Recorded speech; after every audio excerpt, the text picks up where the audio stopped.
ಏನೋ ಪೊಲೀಸ್ ಇಲಾಖೆ ಗುರುತಾ ಅವರೆಲ್ಲ ಮಾಹಿತಿ ತೆಗಿತಾರ. ಇದು ಯಾರು ರೊಕ್ಕದ ಏನದ, ಅದು ಏನು 500 ನೋಟ್ ಅದೋ 2000 ನೋಟ್ ಅದೋ, ಅದು ಎಲ್ಲಿಗೆ ಒಯ್ಲಾಕತ್ತಿದ್ರು. ಇದು ಭಾಳ ದೊಡ್ಡ ಹಗರಣ ದರೋಡೆ ಆಗಿದೆ ಅಂತ ಹೇಳ್ತಾರೆ. ಕರ್ನಾಟಕದಾಗ ದರೋಡೆ, ಕೊಲೆ, ಸುಲಿಗೆ, ಹಿಂದೂಗಳ ಹೆಣ್ಮಕ್ಳ ಮೇಲೆ ಅತ್ಯಾಚಾರ, ದಲಿತ ಹೆಣ್ಮಕ್ಳ ಮೇಲೆ ಅತ್ಯಾಚಾರ, ಈ ಸರ್ಕಾರ ಇರುತ್ತಾನ ಈ ರಾಜ್ಯದಲ್ಲಿ ಶಾಂತಿ ಸುರಕ್ಷತೆ ಕಠಿಣವಾದಂಥ ಕಾನೂನುಗಳು ಜಾರಿ ಆಗೋದಿಲ್ಲ. ಅದಕ್ಕಿಂತವೆಲ್ಲ ದರೋಡೆ ಪರೋಡೆ ಎಕ್ದಮ್ ಈಜಿ ಆಗ್ಲಕತ್ತಾವ. ಯಾಕಂದ್ರೆ ಇವಾಗ ಬೆಂಗಳೂರು ಹಾಡಾಗಲೇ ಕೋಟ್ಯಾಂತರ ರೂಪಾಯಿ ಲೂಟಿ ಮಾಡಿದ್ರು, ಏನೂ ಆಗಲಿಲ್ಲ. ಹಿಂಗೆ ಕರ್ನಾಟಕದಲ್ಲಿ ಕಾನೂನು ವ್ಯವಸ್ಥೆ ಸಂಪೂರ್ಣವಾಗಿ ಹದಗೆಟ್ಟೋಗಿದೆ.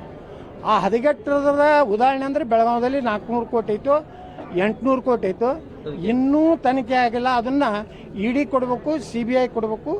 ಅವ್ರು ಯಾರದಾರ, ಯಾರು ಭ್ರಷ್ಟ ರಾಜಕಾರಣಿಗಳಿದಾರೋ, ಭ್ರಷ್ಟ ಅಧಿಕಾರಿಗಳಿದಾರೋ, ಯಾರು ಅದನ್ನು ಆ ಹಣ ಒಯ್ದು ಅದನ್ನು ಕನ್ವರ್ಷನ್ ಮಾಡಬೇಕು, ಅದನ್ನು ತಿರುಪತಿ ದೇವಸ್ಥಾನದ ಹುಂಡಿಯಲ್ಲಿ ಹಾಕಬೇಕು, ಏನು ಮಾಡಬೇಕು ಅನ್ನೋ ಏನು ಒಂದು ಷಡ್ಯಂತ್ರ ಇದೆ, ಅದು ಬಯಲು ಮಾಡಬೇಕು.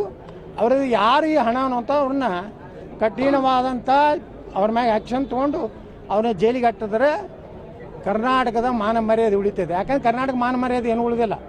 ಮಹಾರಾಷ್ಟ್ರದವ್ರು ಬಂದು ಇಲ್ಲಿ ಡ್ರಗ್ ಫ್ಯಾಕ್ಟ್ರಿಗಳನ್ನು ಕಂಡು ಹಿಡಿಲಾಕತ್ತಾರ. ಸ್ವತಃ ಮುಖ್ಯಮಂತ್ರಿಗಳ ಕ್ಷೇತ್ರ ಜಿಲ್ಲೆಯಲ್ಲೇ ಡ್ರಗ್ ಫ್ಯಾಕ್ಟ್ರಿ ಇದ್ದಿದ್ದು ಮುಖ್ಯಮಂತ್ರಿಗಳ ಕ್ಷೇತ್ರದಲ್ಲಿ. ಬೆಂಗಳೂರಿನಲ್ಲಿ ಡ್ರಗ್ ಇವತ್ತು ನಡೀತಾ ಇದೆ. ಇವತ್ತು ಕಂಟ್ರೋಲ್ ಪೊಲೀಸ್ ಇಲಾಖೆ ಮೇಲೆ ಸರ್ಕಾರದಿಲ್ಲ. ಯಾಕಂದರೆ ಎಲ್ಲ ಇಲಾಖೆ ಅಧಿಕಾರಿಗಳಿಗೆ ಫಿಕ್ಸ್ ಮಾಡ್ಯಾರ, ಇಲ್ಲ ಆಕ್ಷನ್ ಆಗ್ತದೆ. ಬೆಂಗಳೂರು ಕಮಿಷನರ್ ಆಗಬೇಕಾದ್ರೆ 50 ಕೋಟಿ ಕೊಡಬೇಕು, DC ಆಗಬೇಕಾದ್ರೆ 10 ಕೋಟಿ ಕೊಡಬೇಕು. ಎಲ್ಲೆಲ್ಲಿ ಒಳ್ಳೆ ಪೋಸ್ಟ್ ಅದಾವಲ್ಲ ಲಿಲಾವ್ ಆಗ್ತಾಯಿದೆ. ಈ ಲಿಲಾವ್ ಆಯ್ತಂದ್ರೆ ಯಾರೂ ಒಳ್ಳೆಯ ಅಧಿಕಾರಿಗಳು ಒಳ್ಳೆಯ ಸ್ಥಾನದಲ್ಲಿ ಇರುವುದಿಲ್ಲ. ಇದು ನಡೀದೆ ಹಗರಣಗಳು, ಕೊಲೆ, ಸುಲಿಗೆ. ಮತ್ತು ಅವ್ರಿಗೇನು ನಮ್ಮ ಗೃಹ ಮಂತ್ರಿಗಳಿಗಂತೂ ಏನೂ ಪಾಪ ಏನೂ ಗೊತ್ತಿಲ್ಲ.